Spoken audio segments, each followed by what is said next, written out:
இப்போ ஜென்ராம் சார் முன்னாடி சொன்ன ஒரு முக்கியமான ஒரு விஷயத்துக்குமே நான் சொல்லணும்னு ஆசைப்படுறேன். இது கடந்த காலங்கள்ல வந்து இப்போ லேட்டஸ்டா இந்த கூட்டணி இருக்கவங்க எல்லாருமே வந்து திமுக எதிர்ப்புங்கிறத ஒரு ஒற்றை புள்ளியில வச்சுட்டு அவங்க பேசுறாங்க, எல்லா கட்சியுமே இங்க இருக்கக்கூடியவங்க அப்படின்னு.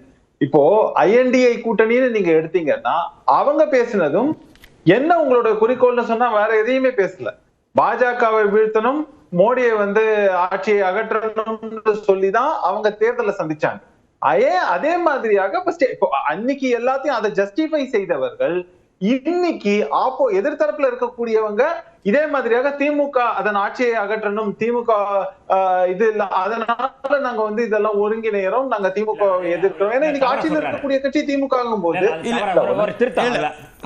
சொல்லுங்க. அதாவது நாங்க சொன்னது என்னன்னா வெறும் பாஜக எதிர்ப்பு மட்டும் இல்ல, சனாதன எதிர்ப்பு, பார்ப்பனிய எதிர்ப்பு, கோட்பாட்டு அடிப்படையில் பாஜக எதிர்ப்பு அப்படிங்கிறது அந்த அடிப்படையில் சித்தாந்த எதிர்ப்பு, கருத்தியல் ரீதியான எதிர்ப்பு தான் முக்கியமானு சொல்றாங்க. சரி, ஓகே, ரமேஷ் பாயிண்ட்க்கு வந்துருங்க. மதசார்பின்மை எதிர்ப்பு இப்ப இவங்க பண்றதெல்லாம் அதுதான் போலி மதசார்பின்மை எதிர்ப்பு. சமூகத்துல வந்து நல்லிணக்கத்திற்காக இவங்க வந்து பாடுபடுறேன்னு சொல்லிட்டு சமூகத்தை பிளவு ஏற்படுத்துகிறார்கள், அதற்கான எதிர்ப்பு. நீங்க இப்படி வந்து அதாவது அதே மாதிரி மக்களுக்கு இப்ப நீங்க கள்ளச்சாராயம் ஆரம்பிச்சு நேர குறைவா இருக்கு,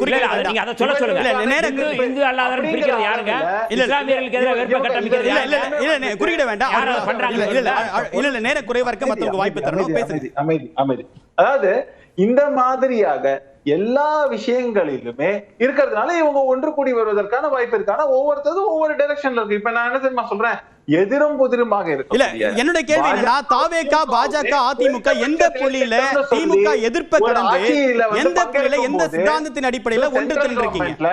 ஏன் இங்க வந்து இங்க ஒண்ணே ஒண்ணுதான் அவங்கள பொறுத்த வரைக்கும் தமிழ்நாடு, தமிழ் மக்கள் அப்படிங்கிற முறையில தமிழ்நாடு. ரமேஷ் சேதுராமன் பாஜக கொள்கை எதிரின்னு சொல்லிட்டாரு. அதிமுக அப்படின்றது பாஜக கட்டுப்பாட்டுல இருக்கு நேரடியான விமர்சனத்தை விஜய் வச்சிருக்காரு. இப்படி இருக்கும்போது தாவேகா, அதிமுக, பாஜக மூன்று பேருமே திமுக எதிர்ப்பை கடந்து எந்த புள்ளியில ஒன்றுபட்டிருக்கீங்க?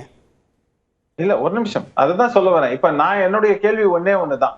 திமுக கடந்த காலங்கள்ல இதே கொள்கை எதிரி பாஜகன்னு சொல்லக்கூடியவங்க, இன்னும் சொல்ல போனா நேர் எதிர் துருவமாக இருக்கக்கூடியவர்கள் குறைந்தபட்ச செயல் திட்டம்னு ஒண்ணு வச்சுட்டு வந்து அவங்க கூட்டணியில வந்து பங்கு வகிக்க முடியும் போது இன்னைக்கு இருக்கக்கூடியதுல புதிதாக வந்திருக்கக்கூடிய கட்சி இப்போ அதே மாதிரிதான் விஜயகாந்த் கடந்த காலங்களில் இருந்திருக்கிறாங்கிறத எல்லாத்தையுமே நம்ம பாக்குறோம்.